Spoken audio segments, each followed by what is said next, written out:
Assalamu alaikum, dear students. I hope you all are fine. Today we are going to start our chapter number 4, Equatorial Regions, the Congo Basin. Equatorial regions होते क्या है? जैसा कि हमें पता है हमारी जो अर्थ है वो कैसी दिखती है, वो एक राउंड बॉल जैसी दिखती है और इस पे जो सनलाइट पड़ती है वो हर एक जगह सेम नहीं पड़ती है, किसी जगह ज़्यादा पड़ती है, किसी जगह कम पड़ती है। हमने पढ़ा कि इक्वेटर जो है अर्थ का ये ज़्यादा नज़दीक है सन के एज़ कम्पेयर टू जो बाकी जगहें हैं, जैसे कि पोल्स है वो बिल्कुल दूर है सन से, और इक्वेटर पे हमेशा क्या पड़ती है, डायरेक्ट और बहुत ज़्यादा सनलाइट, है ना। इसीलिए क्या होता है, जो इक्वेटोरियल रीजन्स होंगे यानी कि जो इक्वेटर के आसपास के एरियाज़ होंगे, रीजन्स होंगे, वहाँ का जो क्लाइमेट होगा वो ज़्यादातर क्या रहता है, हॉट और ह्यूमिड, क्योंकि वहाँ पे पड़ती है ना डायरेक्ट सनलाइट। जैसा कि आप इस पिक्चर में देख रहे हो, ये जो बीच में है ना टॉरिड जोन रेड कलर का, यही है हमारा इक्वेटोरियल रीजन। और यहाँ पे जो भी एरियाज़ आते हैं वहाँ पे हमें देखने को मिलता है इक्वेटोरियल क्लाइमेट। तो इक्वेटर के आसपास जो भी एरियाज़ आते हैं वहाँ पे कौन सा क्लाइमेट होता है, ट्रॉपिकल क्लाइमेट। ट्रॉपिकल से मेरा मतलब है हॉट एंड वेट वाला, हॉट एंड ह्यूमिड क्लाइमेट होता है, बहुत गर्मी होती है क्योंकि सन की रेज़ वहाँ पे डायरेक्ट पड़ती है। अब इस इक्वेटोरियल रीजन में कौन कौन से दुनिया के पार्ट्स आते हैं, कंट्रीज़ या कॉन्टिनेंट्स आती हैं। पहले आता है कॉन्टिनेंट ऑफ अफ्रीका, और साउथ अमेरिका में जो अमेज़न बेसिन है, अमेज़न वाला जो एरिया है वो पड़ता है इक्वेटर के पास। मलेशिया है, इंडोनेशिया है, ठीक, ये सारे एरियाज़ हमें कहाँ पे मिलते हैं, इक्वेटोरियल रीजन के आसपास। क्योंकि इस रीजन का जो क्लाइमेट है वो ट्रॉपिकल है यानी कि हॉट एंड ह्यूमिड, ह्यूमिडिटी की वजह से क्या होता है, बहुत सारा वाटर वेपर्स रेज होते हैं, उस वजह से क्लाउड्स बनते हैं और इन एरियाज़ में बहुत ज़्यादा बारिश होती है, जिसकी वजह से हमें क्या देखने को मिलते हैं, दुनिया भर के बहुत सारे रिवर्स इस इक्वेटोरियल रीजन में बहते हैं। जैसे कि हमारे पास दुनिया का सबसे बड़ा रिवर जो है द अमेज़न, वो भी इक्वेटोरियल रीजन में ही बहती है ये नदी। इन एरियाज़ में ज़्यादातर हमें सिर्फ गर्मी ही देखने को मिलती है, 30 डिग्री सेल्सियस तक वहाँ पे पूरे साल टेम्परेचर होता है और कभी कभार टेम्परेचर लो होता है। वहाँ के जो डे एंड नाइट्स है वो इक्वल लेंथ के होते हैं, यानी कि जितना लंबा दिन उतनी ही लंबी रात। तो ये जो वहाँ का क्लाइमेट है, हॉट एंड वेट क्लाइमेट, इस क्लाइमेट में जो वहाँ पे प्लांट्स ग्रो होते हैं वो बहुत ही ज़्यादा अच्छे से ग्रो कर पाते हैं और बहुत ही ज़्यादा घने घने जंगलात वहाँ पे हमें मिलते हैं, जैसे कि ट्रॉपिकल रेन फॉरेस्ट हमें वहाँ पे ज़्यादातर मिलते हैं। ट्रॉपिकल रेन फॉरेस्ट्स बहुत ही घने जंगल है वहाँ पे, और जहाँ पे क्या होती है, बारिश बहुत ही ज़्यादा होती है। जैसे कि वहाँ का फेमस ट्रॉपिकल रेन फॉरेस्ट है अमेज़न रेन फॉरेस्ट। इन फॉरेस्ट्स में हमें फ्लोरा एंड फौना दोनों ही देखने को मिलते हैं। फ्लोरा होता है जो हमें ट्रीज प्लांट्स मिलते हैं वहाँ पे, और फौना होता है जो हमें वाइल्ड लाइफ, वाइल्ड स्पीशीज़ वहाँ पे देखने को मिलती है।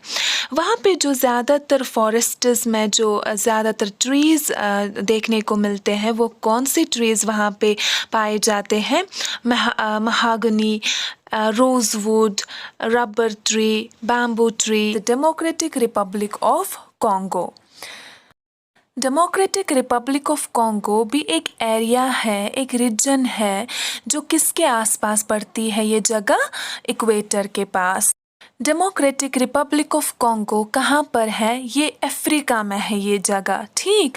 ये अफ्रीका की 3rd लार्जेस्ट कंट्री है। अफ्रीका जो बहुत बड़ा कॉन्टिनेंट है, वहाँ की, जैसे कि एशिया कॉन्टिनेंट है, एशिया में इंडिया भी एक कंट्री है, वैसे अफ्रीका बहुत बड़ा कॉन्टिनेंट है, वहाँ पे एक कंट्री है डेमोक्रेटिक रिपब्लिक ऑफ कॉन्गो, जो किसके पास पड़ती है, इक्वेटर के पास, और इसकी कैपिटल क्या है, किनशासा।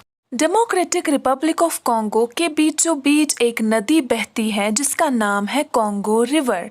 ये अफ्रीका का सेकेंड लार्जेस्ट रिवर है। ठीक, कितना बड़ा? सेकेंड लार्जेस्ट रिवर और सेवेंथ लॉन्गेस्ट रिवर है। सेकेंड लार्जेस्ट तो पहला कौन सा है? रिवर नाइल, वो भी अफ्रीका में है। इस रिवर का पहले ज़माने में क्या नाम था? रिवर ज़ायर। रिवर ज़ायर को फिर नाम बदला गया रिवर कॉन्गो में। इस जगह का नाम भी इसी रिवर पे ही पड़ा है ना? डेमोक्रेटिक रिपब्लिक ऑफ कॉन्गो इसी नदी के बेसिस पे ही पड़ा है। इस नदी का क्या नाम है? River Congo. लेकिन इस जगह का पहले से ही डेमोक्रेटिक रिपब्लिक ऑफ कॉन्गो नाम नहीं था। पहले इसका नाम था डेमोक्रेटिक रिपब्लिक ऑफ ज़ायर, क्योंकि जो रिवर कॉन्गो है ना उसका पहला नाम क्या था? रिवर ज़ायर। फिर 1971 से लेके 1997 तक इसको बोलते थे रिपब्लिक ऑफ ज़ायर। 1997 के बाद इसका नाम चेंज हुआ और फिर रिवर को भी बोलने लगे रिवर कॉन्गो और जगह को बोलने लगे डेमोक्रेटिक रिपब्लिक ऑफ कॉन्गो। अब हमें देखना है डेमोक्रेटिक रिपब्लिक ऑफ कॉन्गो के इर्द गिर्द कौन कौन सी और कितनी कंट्रीज आती हैं। 9 कंट्रीज आती है इसके इर्द गिर्द। अब आप नज़र रखिए बच्चा, कॉन्गो डेमोक्रेटिक रिपब्लिक के ऊपर यानी कि नॉर्थ साइड से आता है सेंट्रल अफ्रीकन रिपब्लिक और पड़ती है वहाँ से कौन सी जगह? सूडान। इसके बाद उगांडा, रवांडा, तंजानिया, बुरुंडी, ये कहाँ से पड़ती है? ईस्ट से। इसके बाद आप वेस्ट में देखो कॉन्गो है और साउथ में कौन सी कंट्रीज हैं? Zambia and Angola. फाइन, यानी कि कॉन्गो के इर्द गिर्द कितनी कंट्रीज आती हैं? 9 कंट्रीज। इस जगह के 2 फेमस लेक्स हैं, कौन कौन से? एल्बर्ट और तंगन्यिका। अब हमें देखना है वहाँ का क्लाइमेट कैसा होगा। ये तो सीधी सी बात है। डेमोक्रेटिक रिपब्लिक ऑफ कॉन्गो कहाँ पर लोकेटेड है? बिल्कुल इक्वेटर के पास में। इक्वेटर पे डायरेक्ट सनलाइट पड़ती है, इसीलिए वहाँ का क्या क्लाइमेट होगा? Hot and wet climate, tropical वाला क्लाइमेट। सुबह मॉर्निंग प्लेजेंट होती है यानी कि उतनी गर्मी भी नहीं होती है, लेकिन आफ्टरनून में बहुत ज़्यादा गर्मी पड़ती है वहाँ पे, जिसकी वजह से ह्यूमिडिटी होगी है ना। जितनी ज़्यादा गर्मी होगी उतनी ही ज़्यादा वाटर वेपर्स एटमॉस्फेयर में रेज होंगे, जिसकी वजह से क्या बनते हैं? फिर क्लाउड्स। इसीलिए वहाँ पे क्या देखा जाता है कि अक्सर आफ्टरनून में बारिश होती है और ऐसा ऑलमोस्ट रोज़ होता है वहाँ पे। फाइन। अब हम बात करेंगे वहाँ की वेजिटेशन यानी कि प्लांट्स, ट्रीज के बारे में। डेमोक्रेटिक रिपब्लिक ऑफ कॉन्गो का जो क्लाइमेट है ना, हॉट एंड वेट, ये बिल्कुल सूटेबल है वहाँ की वेजिटेशन के लिए। वहाँ पे बहुत ज़्यादा वेजिटेशन, फॉरेस्ट्स, रेन फॉरेस्ट्स पाए जाते हैं।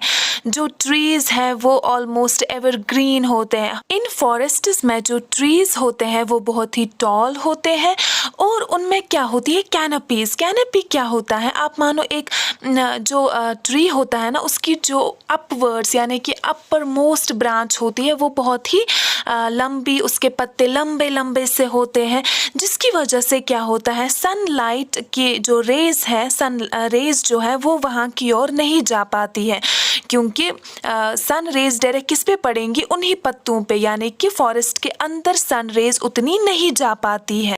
इवन दिन में भी इन फॉरेस्ट्स में क्या होती है? बहुत ज़्यादा डार्कनेस होती है, रात की तो बात ही नहीं है। इसीलिए क्या बोलते हैं इन रीजन्स जहाँ से फॉरेस्ट्स है, इनको बोलते हैं हार्ट ऑफ डार्कनेस, क्योंकि सन रेज जो है, जो ट्रीज़ की कैनपीज़ है, हेवी ब्रांच है, उनके अंदर से ग्राउंड की ओर नहीं जा पाती है। Wild life and occupation of Congo basin.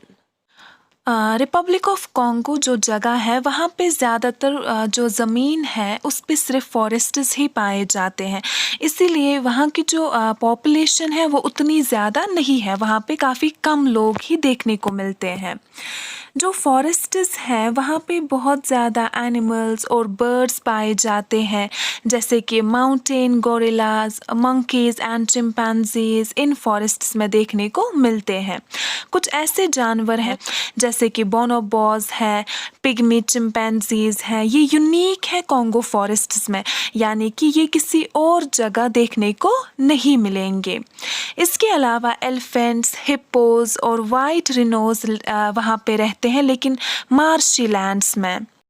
Marshy lands वो एरियाज़ होते हैं जहाँ पे थोड़ा बहुत पानी होता है ग्राउंड पे और छोटी मोटी ग्रास भी होती है, और ये जानवर एलिफेंट, रिनोज, हिप्पोपोटामस ये ऐसी ही जगहों पे वहाँ देखने को मिलते हैं। इनके अलावा कुछ रेप्टाइल्स जैसे कि क्रोकोडाइल्स, एलिगेटर्स या स्नेक्स वहाँ पे पाए जाते हैं। जिराफ्स, लायंस, एंटीलोप्स भी वहाँ पे पाए जाते हैं। और भी एक जानवर है जिसका नाम है ओकापी। ओकापी जो है ये बिल्कुल जिराफ की तरह होता है दिखने में, लेकिन ये सिर्फ कॉन्गो बेसिन में ही मिलता है। लेकिन बहुत सारी हंटिंग की वजह से क्या हुआ, ये जो बहुत सारे एनिमल्स वहाँ पे पाए जाते थे, अब क्या है, they are very less in number. अब वहाँ पे ये जानवर उतने नहीं पाए जाते हैं। इसके बाद हमें पढ़ना है ऑक्यूपेशन के बारे में। वहाँ के लोगों का मेन काम क्या है जिसके साथ वो ज़्यादातर करते हैं। तो एग्रीकल्चर और माइनिंग वहाँ के लोगों का ज़्यादातर यही काम रहता है। माइनिंग होता है आप ज़मीन की खुदाई करके वहाँ से जो भी मिनरल्स आपको मिलते हैं अपने एरिया में वो निकालते हैं आप। अब वहाँ की जो ज़मीन है वहाँ पे ज़्यादातर क्या पाए जाते हैं, फॉरेस्ट्स। इसलिए वो क्या करते हैं, पहले फॉरेस्ट्स काट देते हैं, उसके बाद जो वहाँ पे ज़मीन होती है उसमें वो क्या करते हैं, वो क्रॉप्स बोते हैं। उसमें जो ज़्यादातर क्रॉप्स वहाँ पे उगाए जाते हैं वो कौन कौन से हैं, कसावा, मेज़, मिलेट और कुछ वेजिटेबल्स। कसावा जो है ये वहाँ का मेन क्रॉप है, यानी कि वहाँ के लोग ज़्यादातर कसावा ही खाते हैं। वहाँ का स्टेपल फूड यही है, जैसे कि हमारा राइस है। कसावा से ही वो क्या बनाते हैं, वो आटा बनाते हैं। कैसे? कसावा जो है ये दिखने में बिल्कुल गाजर की तरह होती है। कसावा भी एक रूट ही है। इसको ये पानी में रखते हैं कुछ दिनों के लिए, उसके बाद क्या करते हैं, इसका छिलका उठा के इसको सुखा देते हैं और फिर उसके बाद ही आटा बना पाते हैं इसका। कुछ कैश क्रॉप्स भी वहाँ पे उगाए जाते हैं, जैसे कि कोकोआ, टोबैको, रबर, कॉटन और ऑयल पाम। दूसरा ऑक्यूपेशन क्या है, माइनिंग का, क्योंकि जो कॉन्गो बेसिन है वहाँ पे बहुत ही ज़्यादा मिनरल्स पाए जाते हैं, जैसे कि गोल्ड, डायमंड्स, कॉपर, कोबाल्ट। ये सारे मिनरल्स निकालने के लिए लोग क्या काम करते हैं, माइनिंग का। पूरी दुनिया में अगर कहीं से किसी जगह से ज़्यादा डायमंड और कोबाल्ट निकलता है तो वो कौन सी जगह है, डेमोक्रेटिक रिपब्लिक ऑफ कॉन्गो। लेकिन क्या है कि इस जगह पे ये सारे मिनरल्स तो पाए जाते हैं, नेचुरल रिसोर्सेज तो हैं, लेकिन उतनी ज़्यादा इंडस्ट्रीज़ नहीं हैं जो इन मिनरल्स की प्रोसेसिंग करके इनको गोल्ड में या फिर डायमंड्स में वो शेप दे। इसलिए क्या होता है, ये सारे जो नेचुरल रिसोर्सेज है ये कॉन्गो बेसिन से बाकी कंट्रीज़ में भेजे जाते हैं, क्योंकि वहाँ पे क्या है, इंडस्ट्रियल डेवलपमेंट उतनी नहीं है। Transportation, language and people in the Congo basin. वहाँ की जो ट्रांसपोर्ट फैसिलिटी है वो उतनी ज़्यादा डेवलप्ड नहीं है, क्योंकि वहाँ का जो लैंड है वो ज़्यादातर कवर्ड है फॉरेस्ट से, इसीलिए वहाँ पे जगह नहीं मिलती है रोड, रेलवेज़ कंस्ट्रक्ट करने की। तभी क्या है, वहाँ के लोग ज़्यादातर पैदल ही चलते हैं। अब ऐसा भी नहीं है कि बिल्कुल ही रोड्स एंड रेलवेज़ वहाँ पे कंस्ट्रक्ट नहीं किए गए थे, वहाँ पे रोड्स बने हैं, रेलवेज़ भी, लेकिन कुछ इम्पॉर्टेंट सिटीज़ में, कुछ कुछ जगहों पे। इसीलिए वहाँ का जो मेन ट्रांसपोर्ट है वो है river transport, Congo river transport. ये कॉन्गो रिवर कहाँ पे एंड होता है, गल्फ ऑफ गिनी में। Gulf of Guinea Atlantic ocean का एक हिस्सा है, एक पार्ट है। अब जब वहाँ का मेन ट्रांसपोर्ट रिवर कॉन्गो है, इसीलिए रिवर कॉन्गो को ही वहाँ पे बोला जाता है highway of central Africa. Usually highways कहाँ पे होती है ना, रोड्स वाली हाईवेज होती है, लेकिन वहाँ पे तो नहीं है ना ज़्यादा रोड्स, रेलवेज, तभी रिवर कॉन्गो को ही बोला जाता है highway of central Africa. Congo की जो लैंग्वेज है वो बहुत सारी है, जैसे कि स्वाही एंड कॉन्गो, शिलुबा, लिंगाला, फाइन। और भी एक लैंग्वेज है जो उनकी ऑफिशियल लैंग्वेज है, वो कौन सी है? फ्रेंच। वहाँ के लोगों का जो रिलीजन है, वहाँ के लोग ज़्यादातर कैथोलिक है। कैथोलिक भी एक पार्ट है क्रिश्चियनिटी का, और ये चर्च जाते हैं वर्शिप करने। और वहाँ के जो ट्राइबल पीपल हैं जो जंगलात में रहते हैं, वो ज़्यादातर एनिमल्स, ट्रीज़ को ही वर्शिप करते हैं।